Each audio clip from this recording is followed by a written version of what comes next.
Hello বন্ধুরা, welcome to my channel ভালোবাসার পাখি।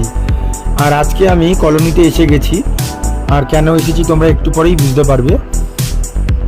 তো আমি আমার ক্যারিং কেসটা নিয়ে নিলাম, এবং ক্যারিং কেসটা নিয়েছি তার কারণটা দেখো। এই যে এই পাখিটা দেখছো, এই পাখিটাকে এবং এর সঙ্গে আরেকটা পাখিকে আমি সেল করব। তো এই পাখিটাকে আমি ধরে নিলাম এবং ধরে ক্যারিং কেজে রেখে দিলাম, আর খাঁচাটা ভালো করে আটকে দিলাম।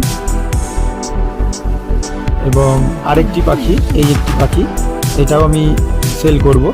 এটাটাকেও ভালো করে দেখো ধরে নিলাম আর ঢুকিয়ে, এবং এটাকেও আমি ক্যারিং কেজটা তুলে ক্যারিং কেজে ছেড়ে দিলাম। তো এই দুটো পাখি নিয়ে আমি চলে যাব শ্যামনগর স্টেশনে। তো এই যে আমি রেডি হয়ে গেলাম শ্যামনগর স্টেশনে যাওয়ার জন্য। আর শ্যামনগর স্টেশনে দাদা দমদম থেকে আসবে পাখিটা নিতে। আর একটু পরেই আমি পৌঁছে গেলাম শ্যামনগর স্টেশনে, এবং তার কিছুক্ষণের মধ্যেই চলে এসেছিল সেই দাদার নাম ভাস্কর রয়। দাদাকে পাখি দিয়ে দিলাম এবং দাদাও খুব খুশি হলো। আর ভিডিওটা ভালো লাগলে প্লিজ লাইক করো, আর ভিডিওটা পর্যন্ত টাটা।